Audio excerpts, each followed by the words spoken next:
سلام خدمت دوستان. مژده جدید به جامعه زنبورداران ایران و جهان به منظور ارتقاء صنعت پرورش ملکه.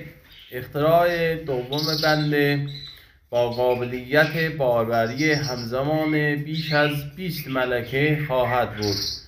قابل ذکر است که پس از ثبت اختراع اول، این اختراع نیز در خدمت زنبورداران برای تولید ملکه انبوه قرار خواهد گرفت. ما پیشرو در ارائه خدمات اصلاح نژاد و پرورش ملکه به روش اسارت در جهان هستیم.